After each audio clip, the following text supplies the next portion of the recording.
Hey, what's up, everyone? Pastor JAMZ here, back with another review. And I know it's been 2 weeks almost that I haven't released anything, a review, a video, nada. And I know I missed y'all, and I just been busy. Call it a summer vacation, if you will, okay? Cut me some slack. No, but I did miss y'all, and I'm glad I got the chance to finally make a review today. And I have been listening to music, and I'm starting off with Suicide Boys and their latest album, New World Depression. Suicide Boys rap duo, hip hop duo since 2014, over 10 years now, consisting of 34-year-old Ruby DeCherry and 35-year-old Scrim. They are cousins from New Orleans, Louisiana, coming in with their latest album, New World Depression, their fourth studio album. However, don't let that fool you because this is their 54th project that they have released. I believe the last big project that was kind of going around was in 2023 with their Yin Yang tapes. And I did not get to listen to them fully, but I do remember listening to tracks here and there, and they were quite well. I am a fan of Suicide Boys. I think they're growing up in high school when I was growing up, that's when they kind of started making their, big shebang in terms of the music industry, and then making SoundCloud popular. And then I knew people who were wanting to be rappers and wanted to be like them and sound like them and copy them. And, I guess that goes to show how much of an influence they had in the younger generation. Take that however you want. But I think they do bring a very interesting sound to the table in terms of rap. You're talking about a very gritty, horrific, and like horror inspired, grimy, aggressive, ominous, mysterious type rap and hip hop.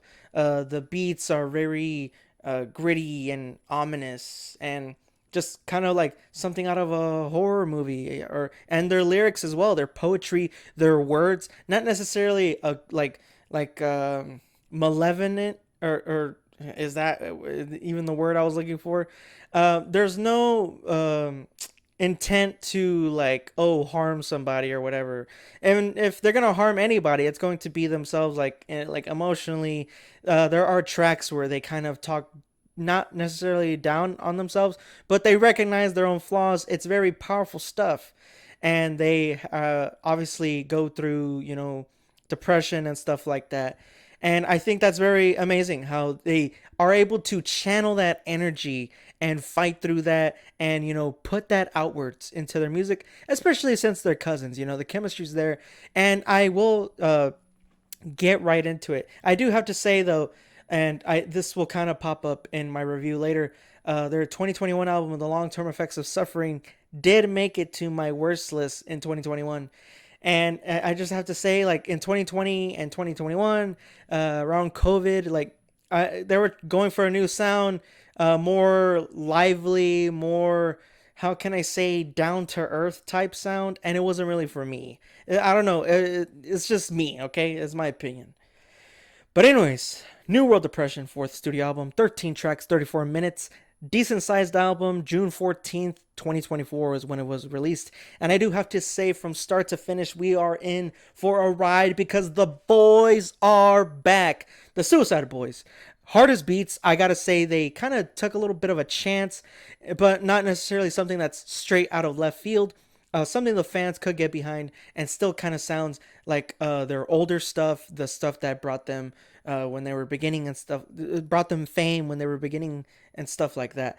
Like, this it's kind of like these neo glitch, very computery, like, not electronic, but it's more of an inorganic sound, is the best way I could describe these beats. Love, for example, love, Lone Wolf Hysteria, and Thorns, as well as Drag 'em to the River. God damn, that song is freaking badass. Drag 'em to the River, Totalitarian remix, I believe it's called.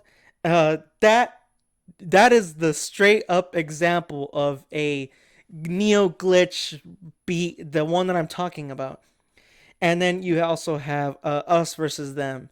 There are kind of like these weird video game like synthesizers, I guess you should say, but it does go very well with what they're going for.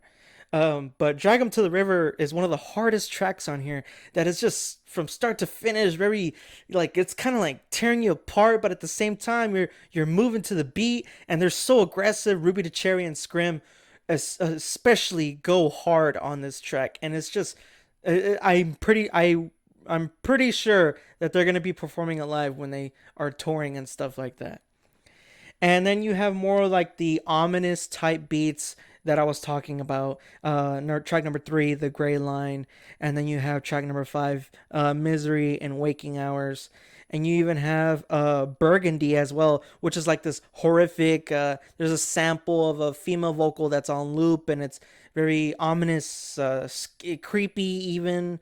And even on the track number 10, you have a sample. I'm forgetting it at the tip of my tongue, but I know it's a sample. Lil Wayne has sampled this also before.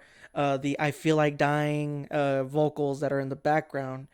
And then you also have uh, I can't really, I don't want to get demonetized on YouTube. KYS Part 5, the last track, number 13.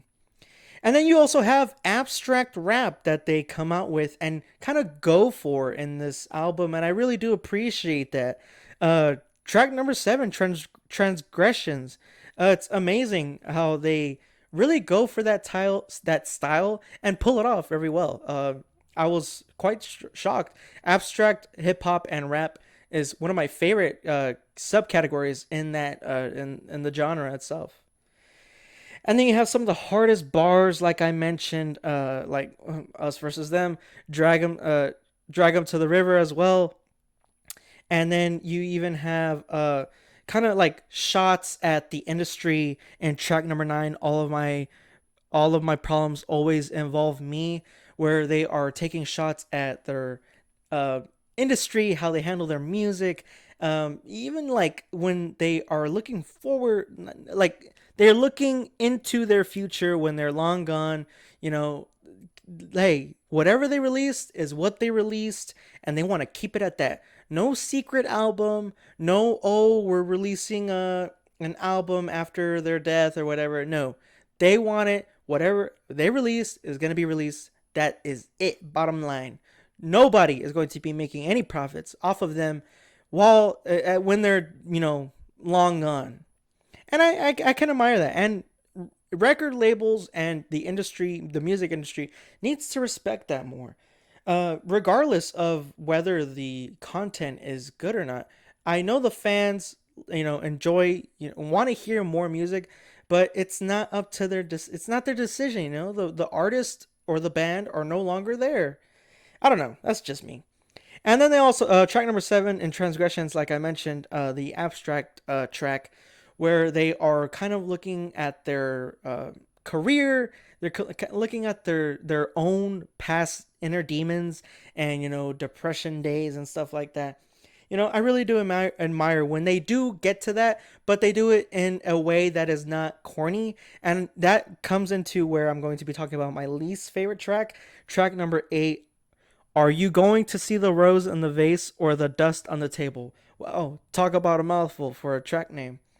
But yeah, this kind of goes back to their like 20 like COVID years when they were making that type of sound, that type of music. And yeah, it's not for me. It's too different from what they've done before, and really mellowed down. Not saying that they always have to be aggressive and hard hitting and stuff like that. It's just not for me. It comes out very strange when they do it like that. But other than that, that's all I really have to say negatively about this album. Coming back with the score, Suicide Boys, their latest album, fourth studio album, New World Depression, giving it a 9 out of 10. The boys are back. Link in the description below if you want to check it out. I am very happy and pleased that they have come back to form, and I look forward to what they're going to do next. Hopefully y'all enjoyed. Hopefully y'all are looking forward to the next video. Pass the Jams out.